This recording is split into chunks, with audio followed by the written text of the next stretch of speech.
Hello, আসসালামু আলাইকুম। আশা করি সবাই ভালো আছো, সুস্থ আছো। তো চলো আজকে আমরা এই পেজটা পড়ি। কিভাবে মনে রাখতে পারো? খুব ইজিলি এটা আমরা আজকে পড়ে ফেলবো। হ্যাঁ? তো দেখো এখান থেকে প্রশ্ন কি আসতে পারে? এখান থেকে সবার প্রথম প্রশ্ন আসতে পারে যে মানবদেহের ৭ নাম্বার করোটিক স্নায়ু কোনটা? মানব যেটা মেডিকেল অলরেডি আসছে। যেমন তারপর তোমার আরো আছে মানবদেহের কয় নাম্বার করোটিক স্নায়ু এরকম প্রশ্ন আসতে পারে যেটা মেডিকেলেও অলরেডি আসছে। যেমন ৭ নাম্বারটা আসছে, ৯ নাম্বারটা আসছে, অনেক কিছু আসছে। তারপর আমাদের এখানে তারপর আসতে পারে কি প্রকৃতি আসতে পারে আর কাজ আসতে পারে। তারপর উৎসটা তেমন লাগে না।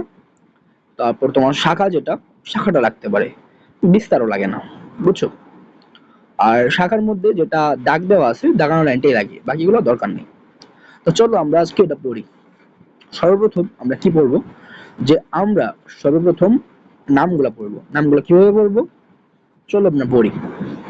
তো মনে রাখতে হবে শুরুতেই যে ১ number olfactory, ২ number optic, ৩ number oculomotor, ৪ number trochlear. এটা কিভাবে মনে রাখবা? আর সিরিয়াল বাই সিরিয়াল কিভাবে মনে রাখবো? চলো আমরা শুরু করি। ১ নাম্বার অলফ্যাক্টরি।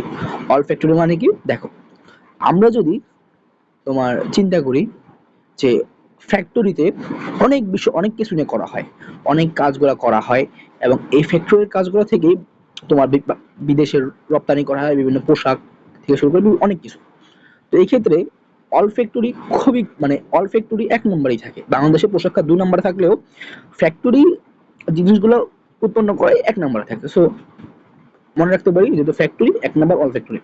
২ number optic.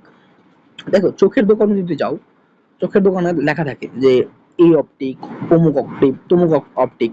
তো অপটিক মানেই ২, ২ মানে অপটিক মানে কি চশমা বোঝায়। চশমায় কটা সিম্বল থাকে? ২ টা। তো অপটিক। আর অকুলোমোটর। অকুলোমোটর মানে তো ৩ নাম্বার অকুলোমোটর কিভাবে? দেখো, মোটর মানে কি? মনে করবো টেসলা, যে টেসলা গাড়িগুলো আছে না মোটর, তিন সামনে ১ চাক্কা পিছনে ২ চাক্কা। তো অপটিক গুলো তোমার কিরকম? অকুলোমোটর গুলো কিরকম? তাহলে তোমার বলা যায় যে অকুলোমোটর হচ্ছে তোমার ৩ রকম। মানে ৩ চাক্কাওয়ালা অকুলোমোটর। ৪ number trochlear. ট্রকলিয়ার কেমনে? ট্রাক। ট্রাকে ৪ চাক্কা তো ট্রকলিয়ার। ৫ এ ট্রাইজেমিনাল। ট্রাই মানে ৩ আর জেমিনাল মানে ট্রাই মানে ৩, জেমি ১ আর নাল হচ্ছে ১ তাহলে ৩ ১ ১ ৫ তাহলে trigeminal ৫। ৬ number sense, up to sense. এখন দেখো এভাবে কেমনে তুমি মনে রাখতে পারো? Up to sense car, সেন্সকার।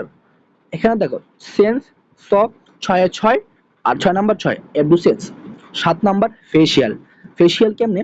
দেখো ৭ নাম্বার জার্সি কার ক্রিস্টিয়ানো রোনালদো, আর রোনালদোর ফেস শেপটা কিরকম? অনেকটা ফেসিয়াল, খুব সুন্দর। তো আমরা কিভাবে মনে রাখতে পারি? ৭ নাম্বার ফেসিয়াল। আর ৮ নাম্বার অডিটরি। কিভাবে ৮ নাম্বার অডিটরি? দেখো বাংলাদেশে যে তোমার অডিট অডিট অডিট যে জবগুলো হয় সেক্ষেত্রে তারা সবসময় দেখবা তারা চেক শার্ট পরেই, অডিট মানে অফিসার, আর অফিসাররা ম্যাক্সিমাম ক্ষেত্রে চেক শার্টওয়ালা ড্রেস আপ পরে যায়। আর তুমি জানো অবাক হবে যে একটা শার্টের এক পাশে ৮টা দাগ আছে। কি দাগ আছে? ৮টা দাগ আছে। তাহলে ভেস্টিবুলার বা অডিটরি। ৯ নাম্বার কি? গ্লাসোফারেঞ্জিয়াল। এটা তুমি কিভাবে মনে রাখবা দেখো। আচ্ছা ১০ নাম্বার যাই। ১০ নাম্বার ভেগাস। ভেগাস মানে তোমার কি? ভেগাস মানে হচ্ছে তোমার ভাগায়। ভাগায় কি? ১০ নম্বর কার? মেসি। মেসি করে বল ভাগায়। ভেগাস। আর এখানে হচ্ছে অ্যাক্সেসরি। দেখো ১০ এর চলে গেছি আমরা। তাহলে স্পাইনাল অ্যাক্সেসরি ১০ নম্বর বেশি চলে গেছি আমরা অ্যাক্সেসরি। আর ১২ নাম্বার হাইপোগ্লোসাল। এখন দেখো শাল। শাল মুখে হয়। কখন মুখে হয়? যখন আমরা ক্লাস 12 এ পড়ি তখনই দেখো ম্যাক্সিমামের মুখে তোমার শাল বা ব্রণ হয়। তো হাইপোগ্লাস গ্লসিয়াল ১২ নাম্বার। আর শুধু ৯ নাম্বার বাকি থাকে গ্লাসোফ্যারেঞ্জিয়াল। মনে রাখবা ফ্যারেঞ্জিয়াল মানে তোমার এই যে প্রারম্ভিক যে আমরা বয়সন্ধিকালে পা রাখি তা ক্লাস 9 থেকে শুরু হয়।